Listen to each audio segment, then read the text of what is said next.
Yeah, well, look, it's amazing. You guys are obviously very passionate about it, so why not raise some money for the Irish Cancer Society, remember your friend, and get to watch a fantastic movie? Why not?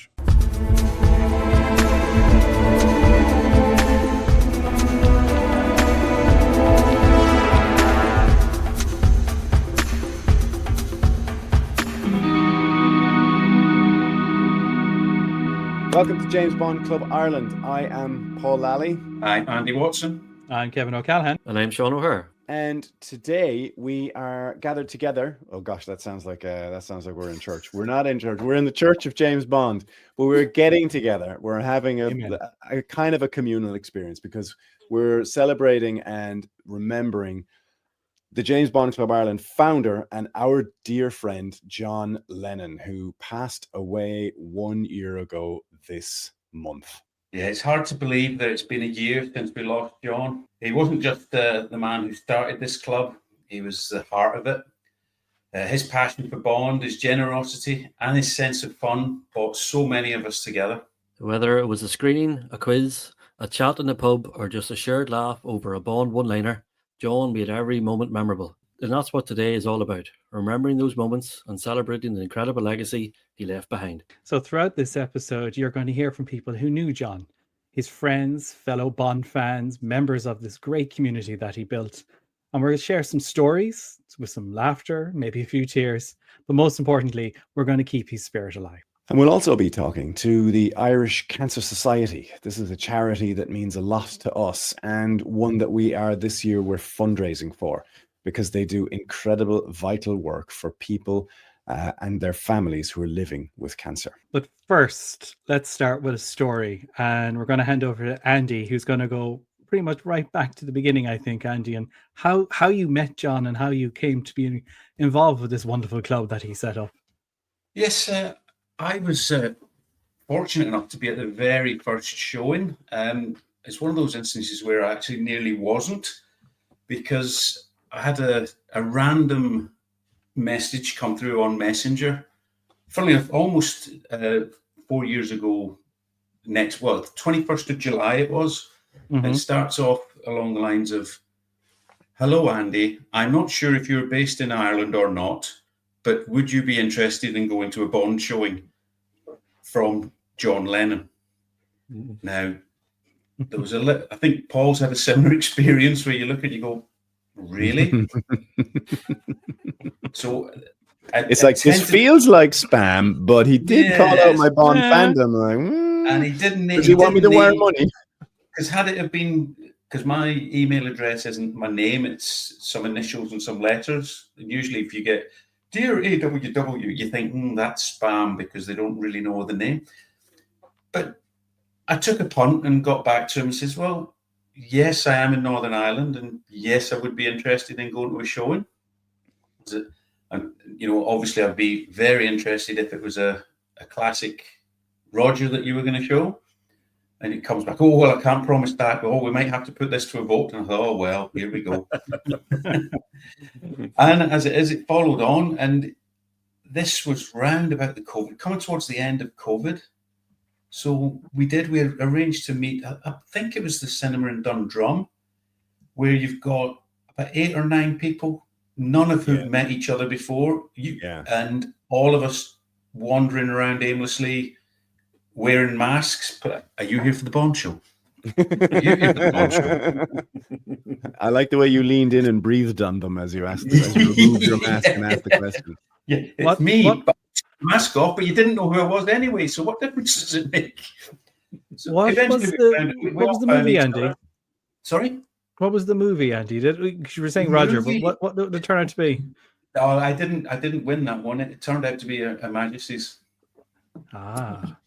A classic anyway. Classic. So it was a classic one anyway, and it was it was well worth the drive down from Lisburn, and since then met some great people and continued on with the great people that we've met. I'd say you three are part of that as well, and this is all due to John and through meeting him and his very at times dry sense of humor.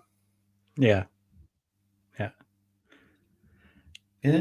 So no, it's it's something that I think all of us are going to be eternally thankful for him having the idea to come up with a bond club for Ireland, because there seem to be them for everywhere else except here. And he took the bull by the horns, and there we go. And here we are. And now I think, sorry?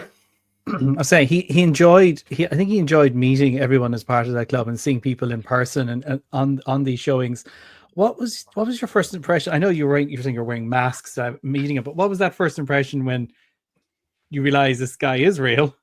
He's got the screening going here. Do you have any memories of that? Warmth.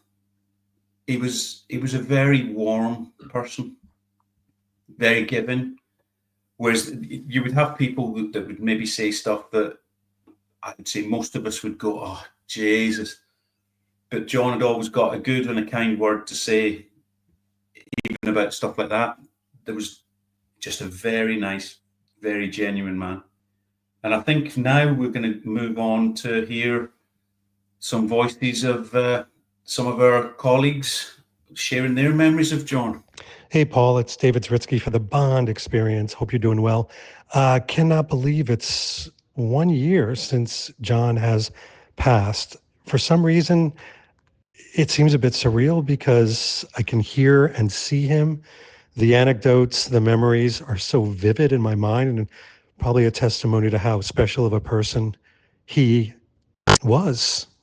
Look at that. I was about to say he is. People like that, they tend to linger in the laughter and the stories and the faces of other people that they leave behind. And John's such a person. I'll never forget being in Ireland and him organizing that event and making me feel so welcome. The crack that was had, not the chemical kind, the Irish kind, was so palatable. And that whole evening, it's one of those things where I was exhausted, but I wanted to continue connecting with John and everybody else. And as I looked around that table in Ireland, I realized every person was there because of John. I mean, you could say that they were there because of Bond, but Bond was the spice. John was the entree. And that's the type of person he was. He loved bringing people together. And dare I say, with this evidence of people coming together to memorialize him, he's doing it again. He's a tenacious guy, isn't he? So there you go. Fond memories that will last a lifetime. Raymond Benson. The fellow who passed away, John Lennon? Correct. Yeah, I met him at Pinewood in 2023. What a lovely guy. Oh. And well, I was so sorry to hear that he left us. Fraser Lockley. Had a really good evening with John a few years back at Cue the Music gig at the O2, the after show. Wasn't the first time I'd met him, that was at Rules. There's a name dropper. But him and his wife were so welcoming, so engaging, really good to spend time with. Quite self-effacing, which I've always liked when people are like that, not too brash.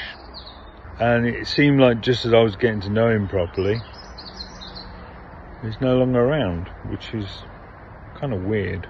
But anyway, we met up last year for the last time for a James Bond Club Island screening where JBR, we all came over, and he made the effort to come out and see everyone. It was really great. Good guy, really good guy.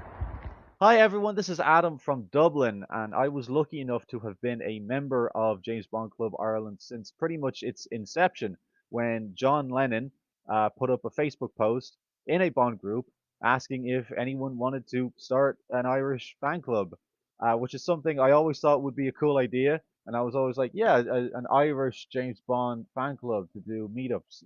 That sounds like a cool idea. Someone should do that. Someone else should do that. I'd never do it. So huge props to John for being the only one with the balls and the follow through to actually get that done.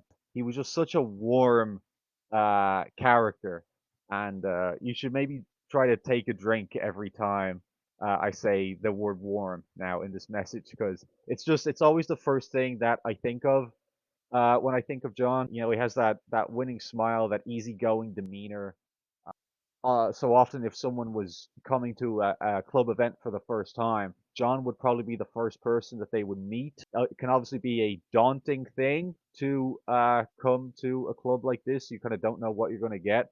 And I think being able to meet John as your first person, he just always made you feel so welcome and so at ease. I mean, he did for me, and I was there at I was going to the first day, the very first meetup, and I had no idea what I was in for. But as soon as I met John, I was like, all right, this guy actually seems cool. I know I'm going to have a good time with this club. Hi lads, Thomas Ryan here. I honestly can't believe it's been a year since we lost John. Thanks so much for giving us the chance to call in and remember him. It really means a lot. John was a huge part of this community. He had a very rare gift of making friends with total strangers. He could walk into a room not knowing anybody there, and in the blink of an eye, he'd be chatting away in no time, making friends with everyone, making everyone feel welcome. He was so proactive. He just didn't sit around waiting for things to come together. He actually went out and made them happen. From hosting screenings, welcoming new members to the club, Zoom calls with Bond fans from all over. He had this brilliant energy, and he was so good at bringing people together. He was beloved by so many people all around the globe, not just in Ireland. We miss him terribly, but his spirit's still there with all of us. So, yeah, we miss you, John. Hi everyone, this is Tom Pickup from the Really 007 podcast. Just wanted to share my brief thoughts about my time spent with John. Sadly, those times were only brief, but he made a lasting impact, not only me, but on the podcast as a whole, and more importantly, the wider James Bond community.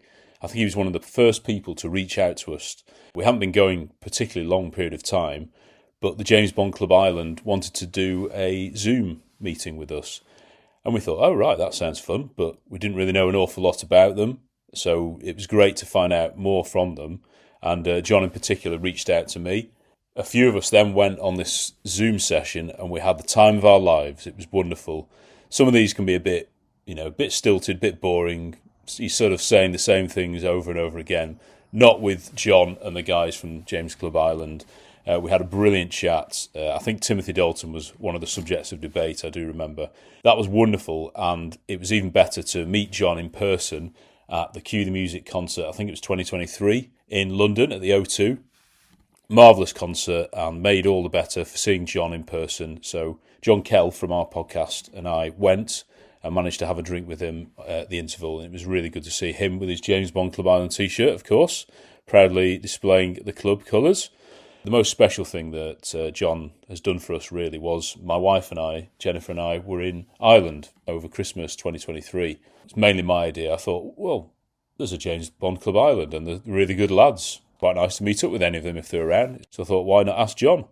And amazingly, John, even though he couldn't make it, organised for Andy and Sean to meet up with Jennifer and I in Belfast. He organised the whole thing out of the goodness of his heart over Christmas at the last minute, and made sure that everyone met at the right place at the right time. Everyone had their own numbers and everything, so we could contact each other.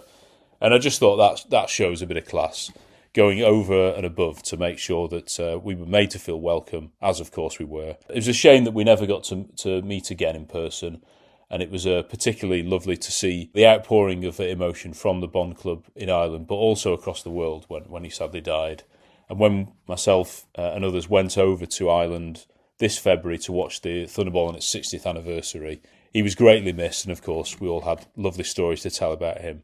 So from everybody at the podcast, we just want to wish the best for John's family, and we're just praying for them. We celebrate his great legacy, and James Bond Club Ireland now has grown and grown, all thanks to him starting it back in the day. What a man, greatly missed. We love you, John. Okay, great to hear from some of the other Bond community and then their thoughts on John there. That was really nice. Thanks as well, Andy, for your thoughts. Let's move over to Sean. Sean, you want to share your memories and your reflections on John? Yeah. Oh, here. Yeah. What a man. What a guy. Probably going back to the start, the first time I met John was a screening of You Only Live Twice in UCD. And I just contacted John online and said, I'd be interested in going. Yes, come on ahead. It'll be a good crack. This was literally the week before, or the week after, they announced all the 60th anniversary screenings, and he was messaging me saying the numbers might take a wee bit of a knock here because we're going to be going to the cinema every week and I might hold back, but look, we'll keep the screening going. I said, brilliant, that's good to know. So flew down the road, couldn't find a cinema, drove around UCD for near half an hour trying to find where the cinema was, ran in, finally found it, and literally at the door, probably cinema again, this is the James Bond screening, and I'm here for the James Bond screening, and it was Amanda actually. She goes, yeah, go on in there. And I ran on in, and it was very quiet, but I just jumped into the back, into the back seats and sat down. And I noticed there wasn't that many there, and I was going, oh God, he doesn't have that many coming today, right? But anyway, so film happened. I didn't meet John till after the film was over. And it turned out it was only John and his family and myself at the screening. Like, John kept the screening going. And I was going, John, what's the crack? You didn't keep that going just for me. He goes, no, I thought a few people might have came. And we sort of had a friendly argument over money, paying for it, because John was telling me to go away. And I said, you're taking money from me. You're not paying on your own. And a bit of banter, a bit of crack. And we sat down for, I'd say, a good hour and a half just in the canteen. I met his family, and myself and John ended up just chatting about James Bond, and it sort of rolled on from there. We have a couple of meetups since, and drank to all hours of the morning. Just John was the man loved to drink and have the crack, and he was always the life and soul. He was still going at all hours of the morning, and sort of have to say, I definitely missed that. And even just the meetups online, we'll be online to maybe 2-3 in the morning, and like, you're sort of going, right, I better go here. And John will always have another story about whether it's a film, bit of merchandise he has, or just online chats with different people. And you're going, this man is just so knowledgeable, so laid back, so down to earth. And as Andy was saying earlier on, it doesn't matter who he was talking to, they were all treated the same. They were all given the same attention, the same detail. And I just you know what a guy. And it's hard to believe it's already a year since he's passed away, to be honest with you. But look, what a legacy he's left. Yeah, he certainly has. And you've encapsulated quite a lot there. I mean, first of all, I think I was away for that screening, that one, but it's one of the ones I regret missing the most, because I would pay real cash dollar just to see you and John having a handbags dispute over who should pay. But that would have been very funny. It was very Mrs. Doyle, for those of you who know Father Ted. He is absolutely right. That's I think he was so engaging, like the fact that he would keep the screening going even though there was just one person there, and he would bring his family. Like he always involved his family and encouraged others to bring their children as well. And I think I remember as well when we were on that trip on the train to Belfast, we jumped on the train, and we picked you up at Newry, and you came on and you had your Red Stripe beers for us all to share. And John was like, hey, and you were, and I was like, these guys like seem to have been buddies since they were in school, but you hadn't been. He was that kind of guy. He was so easy to be around, and you kind of wanted to be around him as well, because as you say, very knowledgeable, very like into everything, into what you thought. I mean, he was just easy to be. I'm struggling to ask you a question here because I'm just kind of going through, No, but like, would you agree with that? He was one of those easy 100%. kind of. There's not many people that when you meet first off you go on, he's good crack, that's a fella I can get on with. And just his mannerism, just the way he was, you could fall in with anyone. John was just that type of fella, and he was knowledgeable at a number of different things. It wasn't just Bond. Like, I'm sure we've all had different chats with him about different things, even if it's just about family or work or life in general. Like, the man always had a great perspective on things, and that it was always you sort of look forward to go down having a bit of chat with him. Made your day. And he would always ask how your family were as well. Yeah, rather than just you. He knew the wife and kids' names as well. Yeah. Just a lovely natured man. And yeah, God, I say, but like we're on here now on a podcast chatting about him. Like, what a legacy he's left in terms of our club, and like the stuff we're trying to do. And you know what, long may it last. That's another thing that we owe him, a debt of gratitude for. Like, there were a lot of us out there, from Ireland. And I don't want to say there was no Bond presence in Ireland. Like, Martin Eccles had some kind of a Facebook group, but they weren't necessarily as active as this one. But he just got up off his ass and connected with everyone. Just went, he did it. The rest of us didn't do that. He did that. And he basically created a community that has stuck together. And I think we deeply miss him as a result, because he was just great like that. And like the four of us are sort of helping run the group here, and you just realize how much work John did behind the scenes. It was unreal, but it just seemed to be no bother to him. It was just Tell me about it. We have to meet every Tuesday and scratch our heads and write stuff down and tick boxes. And did we do that and chase each other? Sean just seemed effortless about it, No bother to him. Yeah, no bother. But what a man. Yeah, he was great. Well, thanks for that, Sean. So I think at this point we may hear from, actually, Sean, let's do that. Since the boys to our right on the screen, for those of you listening on the podcast, the other two are, for one reason or another, not partaking in alcoholic libations, but Sean and I are having a glass. So we're going to raise a toast to Sean Lennon. Cheers. Sean. Yeah. Now, let's segue into some more voices from the community. Let's hear some more people from James Bond Club Ireland and people who like James Bond Club Ireland and see what they have to say. You know those people who you meet and you immediately feel comfortable around them? That was John. I had the privilege of meeting John a couple of years after starting all the stuff I do with License to Queer, and he immediately made me feel really welcome, and I hear that the feeling was mutual from people who knew him. I would have liked to have got to know John a lot better, and that's a real tragedy for many of us, I imagine. But yeah, John, such a warm person. John Gagan. I just sent through a quick tribute for John Lennon, founder of the James Bond Club Ireland, without whom the group wouldn't have started. He was always looking for new members. He reached out to me initially, and I was delighted to join it, and would have been back and forth with John, and he was always a great character, always up for a laugh, and always there for Bond chat and banter. When I met John originally, we'd organised to meet with a code word, which was, "Can I borrow a match? I use a lighter, better still, until they run out." So that's a measure of the guy, always up for a laugh. Great Bond knowledge, sadly missed, but I think the club's going from strength to strength based on, John's foundations. So it's a great legacy for him. Patrick Mulva Hill. When I first contacted John about joining the group, he was very welcoming and fierce understanding of my situation about making it to screenings, but was delighted to have me join the group. And I was super delighted to manage to be able to get to meet him at my first screening of the anniversary of Moonraker, and it was really nice to meet him in person and have a chat with him. He was a lovely man. How's it going, everyone? This is DC 007 Fan 1000. I joined the club around 2023, and I love it. I love the crack, the banter, the witty remarks. I never got to meet John in person, but from the text interactions that we had, he was a very, very sound man. A legend. I'm very grateful that he started the club, because I've found my people. And although we don't agree all the time, it's nice to just have a community where I can talk about one of my biggest passions in life. And when John was there, we would often talk about a few more passions, such as Bond, Indiana Jones. He'd even humour my DC love. He was very much an Adam West Batman. I was very much a Christopher Reeve Superman. I was very grateful to have those interactions with him. I got a glimmer of what I'm told he truly was like. I sit here now in my tuxedo, ready to salute John with a nice dry martini.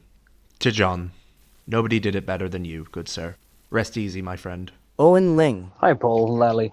I first met John, as I met you and a few of the other people, for the first time when I went to Belfast in November 2022. And I thought it was going to be a Beatle thing, because this guy on Facebook called John Lennon, with a picture of the rhythm guitars from the Beatles, contacted me to say a bunch of Irish people were going up to Belfast for a dinner.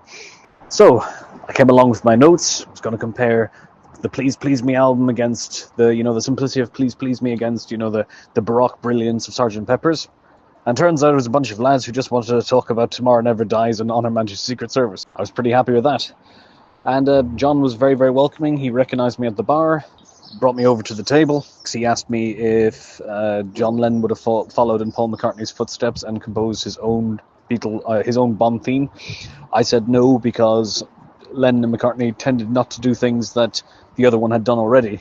During the dinner, we all talked about Dalton and his occasional feat and tricks.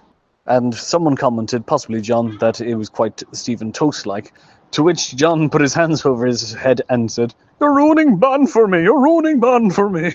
Okay, it didn't ruin Bond for him because I met him at the 2024 License to Kill screening in UCD. Yeah, once again, a very, very generous host. We met afterwards and he asked me to do a critique of the film, to which I did this over-the-top accent and said, "License to Kill is the greatest film ever made. End of sermon." And he fell over laughing. He had a wonderful, boisterous laugh. And it's a laugh I miss to this day.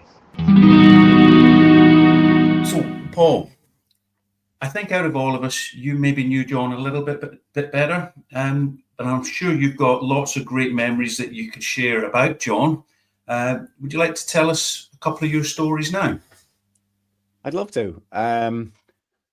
During one rare moment when my internet was working, I received that's just a little in-joke there because we can't seem to record this episode or any episode because I'm the one whose internet always blacks out. Anyway, so I did receive. Yeah, hadn't you, Andy? Yeah, that's nice. No, Thanks. no. Yeah. There's probably several freeze frames of me somewhere tucked away in a folder of you laughing at me, but we'll find those one day.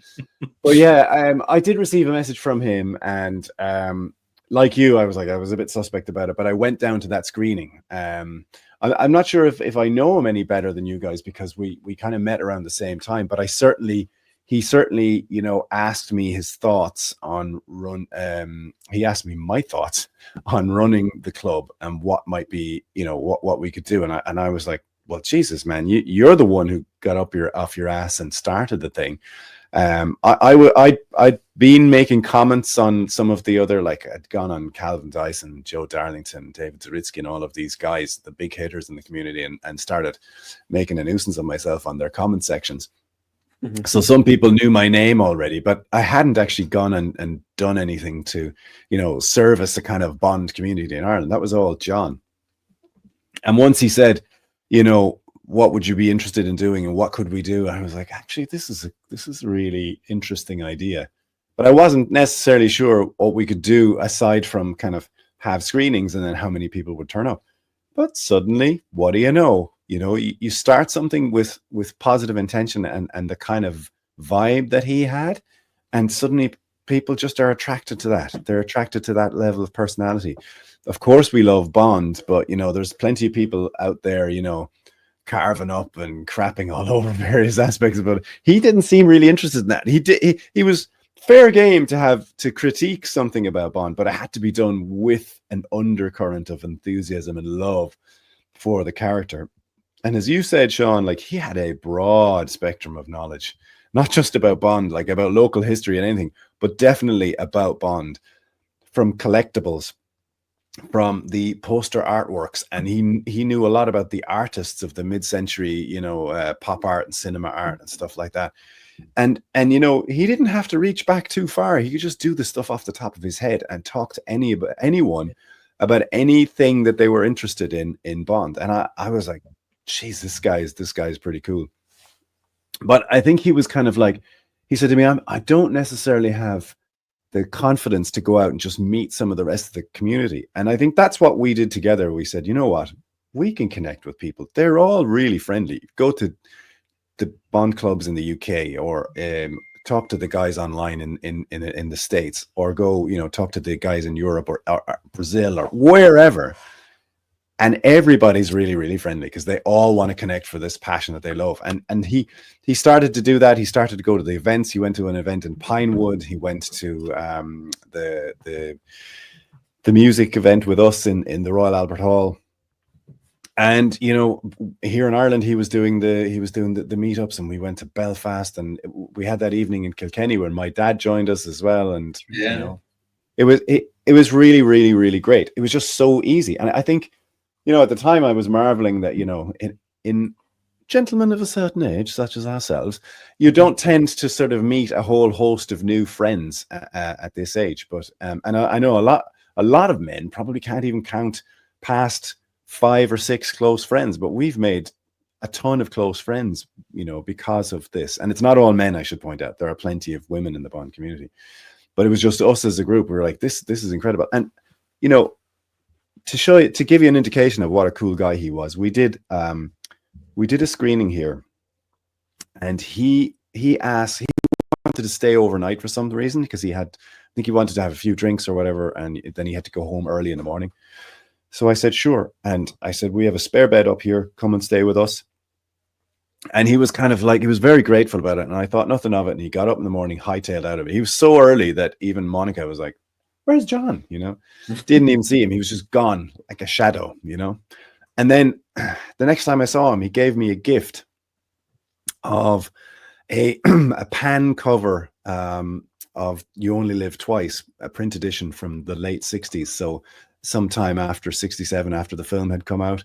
And it was beautiful, like real vintage. And he was just like, thanks for having me over. I was like, thanks for having you over, man. That was, I didn't expect anything for that, let alone this, you know. Very, very thoughtful, very warm, very connecting. Just a super, super guy. I'm going to stop talking now because my throat is running dry. I'm going to need a drink, but yeah, a legend. So on that, the fact that, yes, he definitely was a legend within the community, what do you think his legacy is in relation to Bond and the community? Yeah, I mean, I can't speak for any one individual, but I know he was sick and he didn't want to talk about it. He wanted to be part of the community. I think anybody who's sick wants to live. They don't want to be sick. And he really thrived on building this community. And I think that sort of spirit endures, you know, that spirit of like, you know, and I definitely don't want to get too cheesy here, but there was a definite carpe diem style feeling or spirit about John. You know, when you met him, you were like, you know, we're not going to be talking about sickness today. We're going to be doing our screening. And he had that kind of seize the day thing, you know, start the club, set up the screening, reach out to someone, create an event, go do it. And I was just like, yeah. And, you know, I felt a bit more energized.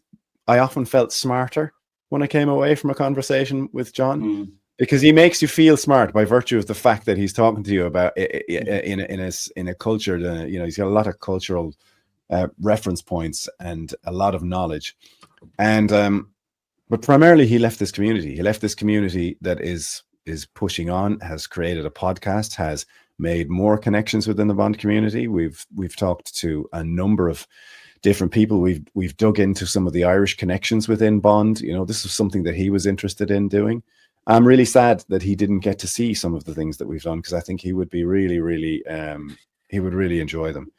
But that's, I mean, more than many people, you know, not everyone leaves behind a community that they created like this, and he definitely. I think what he did, as you stated there, over time he spent his time going to other events over the water on a more international basis. I think over the last couple of years, he actually became quietly influential within the whole community, didn't he? He really did. He really did. Like I was blown away by when we put out the post. Now, obviously, when we put out the post and we said that he had passed away, nobody was expecting it. And we'd recently lost Wolfgang Thurlauf in Germany as well. You know, there was two beloved figures in the Bond community globally who had, you know, passed away within a very short time of each other. But the amount of warmth from across the globe, because people who had met him, you know, were instantly sort of just taken by him and relaxed and just enjoyed and were excited about what he had to offer. Like, he'd started up this club. We're a new, exciting club in the Bond community, and he'd started. And I think the way you put it is very nice, because we're all still grieving for him, because I don't ever think you really get past grief. You just, you know, grief is just this, for want of a better cliche, grief is a passenger that just goes with you. And I feel like John is with us as a passenger in another sense, because he's really part of this club. Because every time we talk about, you know, whatever we decide to do is kind of based around what John had said were the things that the club needed to do, and that was to make it, you know, relevant, entertaining, and fun, you know. And so I think yeah, I think that's his legacy, and that's a big thing, because people die every day. It's both ordinary and huge as well. It's a huge thing to lose someone like that. And he left behind a young family and a wonderful wife as well. And he wanted that we would always let them know what we were doing, so they're always included, of course. And yeah, that's the best that we can do. That's the best we can do. But I think we're doing it not just because we love John, but we love Bond, and he was great at just harnessing that energy within all of us. And that's all I have to say about that. Lovely. I think that word legacy is definitely apt, and I think as we've all heard in the last while there, I mean, how much John has meant to all of us. And it wasn't just his love of Bond, but like you say, the kindness and the heart that he brought into everything he did, and the warmth and the attention the way he'd make you feel like you were the only person in the room as he was talking to you and bringing you in, and yet doing introductions and being so calm and relaxed about it when other people might be just like, oh my goodness, it's, can we do it? So I think that legacy is important, Paul, and I know for folks listening to this, and we've gone through some of those happy memories and so forth, but when we thought about how we could honor his memory as well, and thinking about the legacy, we wanted to do it in an ongoing way. So we partnered with the Irish Cancer Society, and coming up now is a short conversation that Paul, Andy, and myself had with them about the work that they do and why it matters and how we can all help to make a difference. It's a short clip, but it's really, really worth listening to kind of get an insight to why this is a charity that is important for us. So with that, roll it there. Okay, hi everyone. We are joined today by Jennifer Owens from the Irish Cancer Society. So Jennifer is here to talk to us a little bit about the incredible organization that the Irish Cancer Society is, what they do, how they support people living with cancer, their families and friends, and all of the things that they do throughout Ireland to be able to support those. So obviously the Irish Cancer Society played a big role for John as well, and so we really wanted to get Jennifer in to just give us an overview of what you guys do. Yeah, so obviously our goal is, I suppose, in Ireland where nobody dies from cancer, but until that's a reality, we're just there when needed, where needed, for whoever is needed, be that the patient or the person who's been impacted or their family or loved ones around them. So the Irish Cancer Society has been around for 60 plus years, I think, at this stage. So it's like, I don't think there's anyone in Ireland who doesn't know about it. Obviously, Daffodil Day being the big day that everybody sees once them bright yellow flowers come out. We have, like, I suppose, if I want to go into a few of the services that we have, it's endless. I suppose it can start from early detection roadshows that travel all around Ireland, that I think in 2024 touched nearly just 30,000 people, just talking about, what to look out for, signs and symptoms, just getting a little bit more information about cancer, all the way. Like, there's our transport service taking people to their appointments, our counselling service. There's daffodil centres in the hospitals if someone has just gotten that awful news. A support line which is available with nurses to talk to, welfare supports. We have a children and young adult section, unfortunately, and at the end, night nursing, which just allows that kind of palliative care to allow somebody to be able to pass away in their home. So I suppose the remit is large. It's enormous. Yeah, it's enormous. And something you mentioned there about like children and young people as well. And cancer is unfortunately indiscriminate and unpredictable. You can have as many statistics as you like, but it will buck the trends and catch people. And it's a very, very nasty disease. Our friend John, who founded this club, his spirit was indomitable. He was vibrant and enthusiastic towards the end. And I think what you could sense from him and other people I've known who've had cancer is they don't want to be victims of it. They want to really live their lives. And I think you guys really do a great job in enabling that, as you say, with dignity. Is that a fair assessment? Yeah, and I think it's like meeting the person where they're at. Sometimes it's at the start, sometimes it's after treatment when someone is just God, did that just happen to me? I actually don't realize what I went through for the last, number of months or years, and then it hits them. So it's kind of you never even know when our services or which part of our services might be needed, but it's It's incredible. yeah. Yeah. Guys, did you have any questions that you thought would be interesting for Jennifer? Not so much a question as a comment, in as much as, I don't think that there's anybody that cancer hasn't touched in some way. I think if you are or haven't been touched, then you're very, very lucky. And I think it's just a great cause that we should be getting right behind, and we should be all giving as much as we can, and then that extra euro on top just to support this great charity. Absolutely. Like the I think that's statistics are frightening. Sorry. Like it's, yeah. I think like 1 in 2 at the moment, like that's a frightening statistic to have. And like, Yeah. as everyone knows, the Irish Cancer Society is 95%, which is a lot of money funded by the good people of Ireland. Yeah. Like that's a lot of, like you said, the euro, and then a little bit more at the end, to be able to be that person wherever anybody might need them. Well, I just want to update your statistics a little bit. A teeny tiny fraction Yeah. of that has come in from several donations from the UK, from the United States, from Brazil and Australia. So you're getting a few Bond fans Absolutely amazing. donating through their love of John Lennon as well. So we wanted to, but I think you're right. And I think cancer seems to evolve. It's a little bit like whack-a-mole. There always seems to be a new type of cancer. And it's just an incredibly difficult thing to pin down. But that said, you're always advocating for new treatments, better treatments. And I saw I saw a goal that you wanted. Correct me if I'm wrong. Is it 4 out of 5 people to survive their cancers in by 2025? Is that correct? Yeah, that was the goal. It's obviously 2025, and I'm not quite sure we have been as successful in relation to that, but that's certainly not for want of trying. Like even from our perspective, we put nearly 3.7 million each year into kind of research for new treatments, new ways of dealing with it, and as you said, each cancer is different, and each cancer in each person is different. So it's not a simple case of saying, "Oh, here you go." It's just yeah. It's very unique. Yeah, Endlessly trying to find better ways and better outcomes and better survivorship for anyone who is diagnosed. Yes. Well, we were very happy to look to the Irish Cancer Society as a way of, giving something back. So what we've done is set up a Golden Eye fundraiser. That had to be somehow bond related, so that is available. People can find that on our the bio of our Instagram page, on our Facebook page, or just ping me directly if you want a link to it.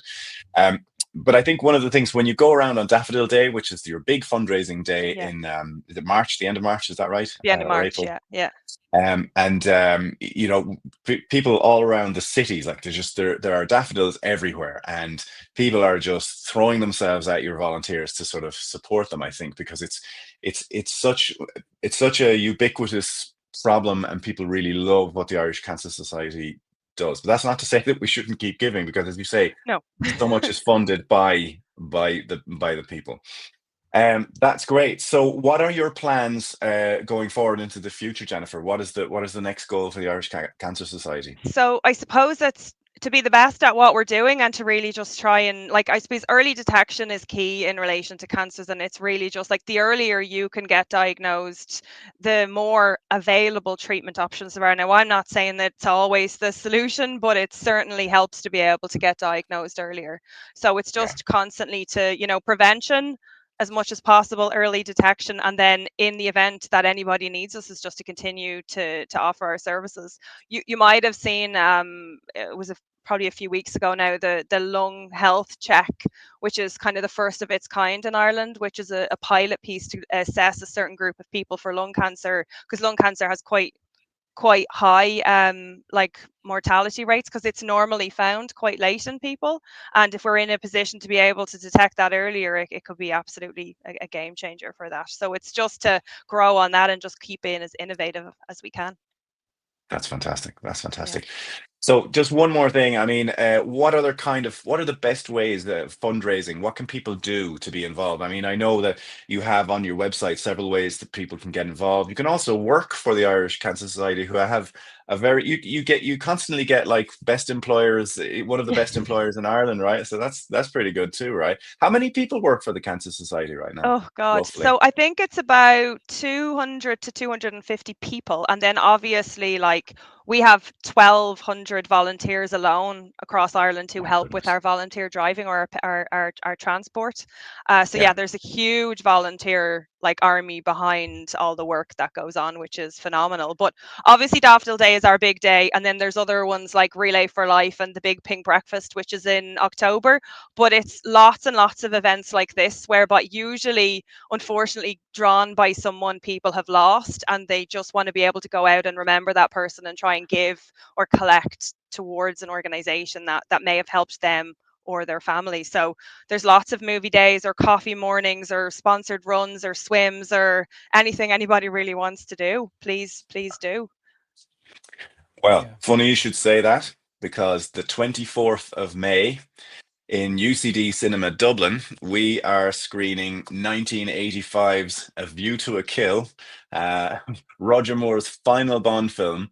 And we have, so the group there are very, very kind to us. They very facilitate us, and so we pay a very small fee to host these screenings. And then after that, anything that we take will be from that screening will be delivered straight to the Irish Cancer Society. So That's 3 we o'clock, want to. Paul. That's thanks, Randy. I constantly forget to tell people what time. 3 p.m., not a.m., 3 p.m., and there will be food afterwards. So we're encouraging as many people to come to that as possible, join in. It's, as I say, it's commemoration of John as well.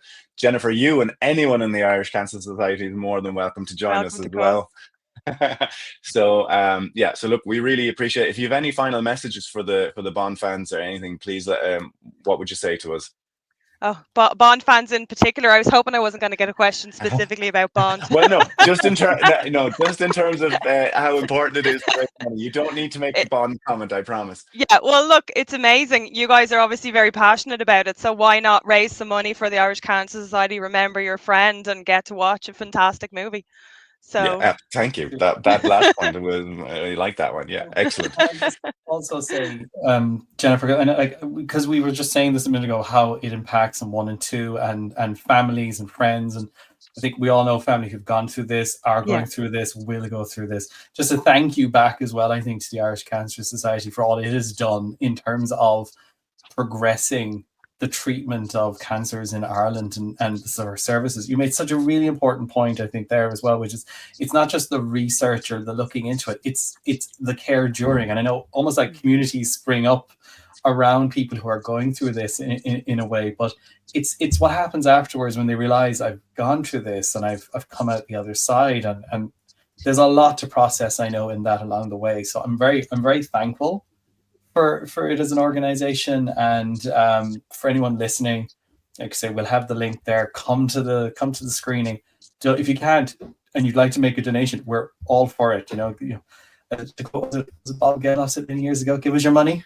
And I think in this case, I think it's well needed and funded. So thank you, Jennifer, and the thank team as you. well for that. And to be fair, at any event I attend, particularly ones where there might be patients or family members, it never ceases to amaze me the impact what I'll say is a small organization and all of the communities that take it in have on the families.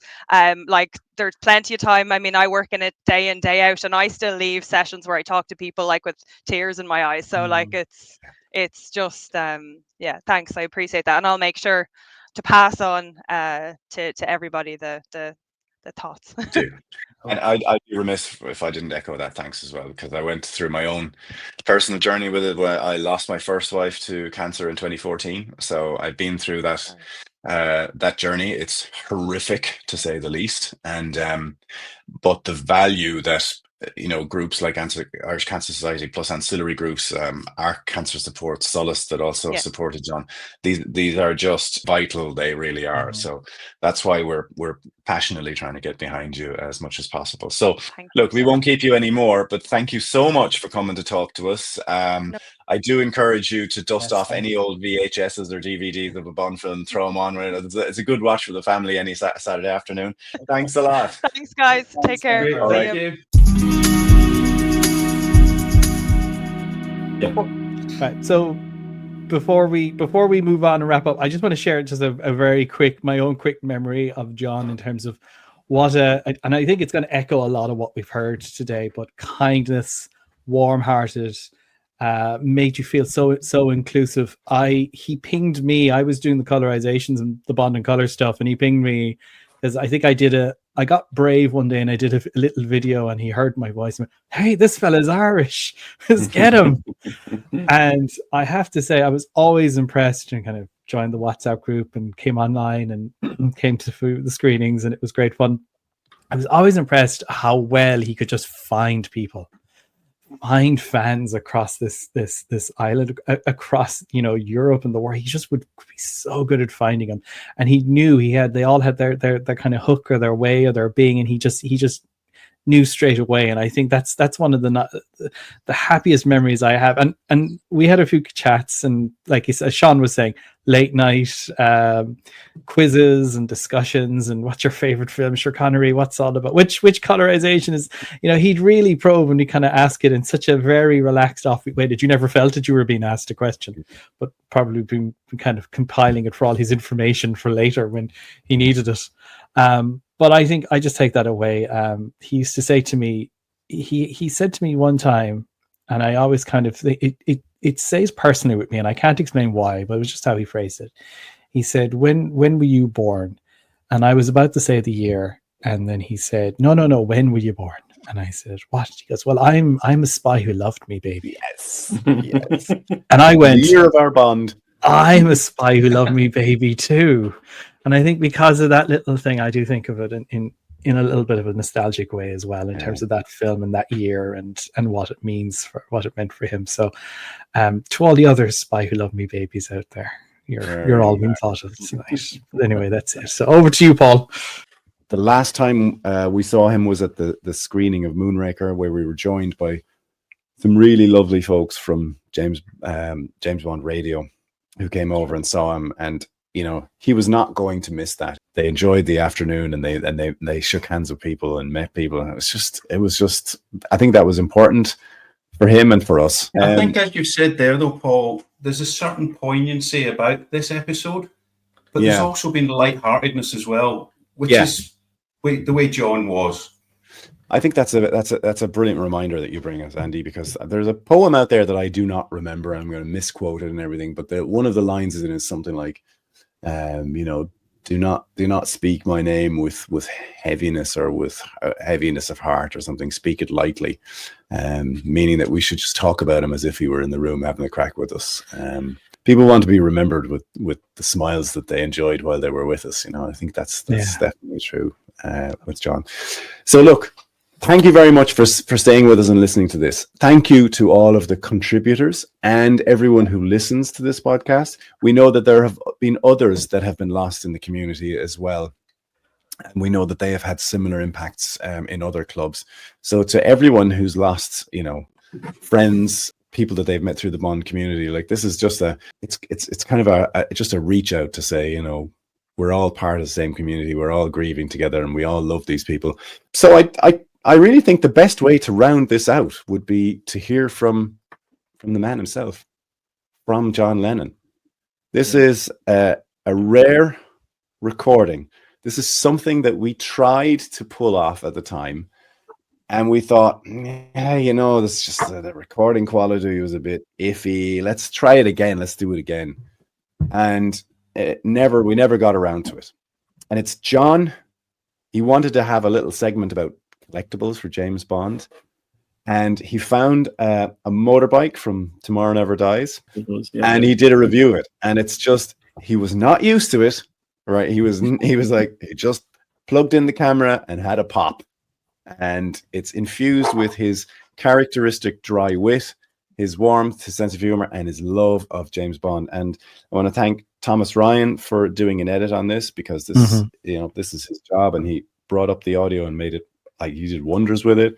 So here you go. We're signing off with John Lennon. Please enjoy. You can find the full video on our YouTube as well, and raise a glass wherever you are to John.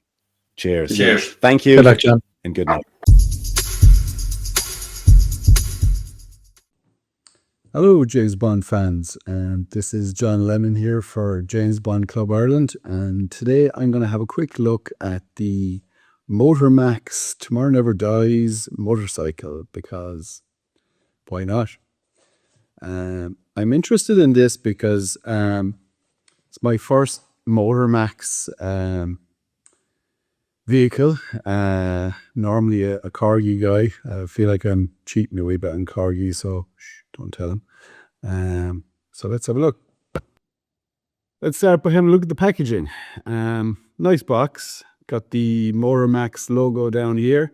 Slightly smaller box than I was anticipating.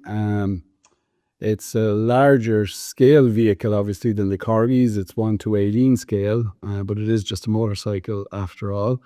It is 14s plus, so your children got to stay away, which is a shame. We got a nice picture of Pierce over here, looking cool as always. The everyone's favorite Irish Bond. Come on, Pierce, we love you. And at the top you got the 60th anniversary logo over here, which it's a beautiful logo. Somewhat random in the context of Tomorrow Never Dies, but hey, I guess it fell somewhere in that 60 years there. That's about it. But at the end of the box then, we've got Pierce again. Still looking cool. How does he do it? I don't know. And on the back, we got some pictures of what we have to look forward to inside. So let's open her up. I have a friend who has this mint in box. So Patrick, if you're looking, you might want to avert your eyes now. Sorry. So out of the packaging, this is what it looks like. It's the BMW R1200C motorcycle, which means nothing to me because I know nothing about motorcycles. I know that this one, I think Bond took a bit of flack for riding a BMW motorcycle in Tomorrow Never Dies, so it's probably painfully uncool, but it's always a motorbike that I actually liked. I just like the size of it. I actually quite like the color, the cream color. My only experience of motorcycles was trying to convince our parents to a cousin of mine trying to convince our parents to buy a Honda 50 back in the 80s when we were like 13. A Honda 50 being the closest thing you could get to a Vespa in Ireland back in the 80s. Look it up, folks. Yeah, so I mean the bike is cool. It's die-cast inverted commas. I mean, what you're looking at here is the main body. The cream color bits are die-cast. Otherwise, a lot of the silver bits here and grey bits you're looking at are plastic here, but it's a display figure.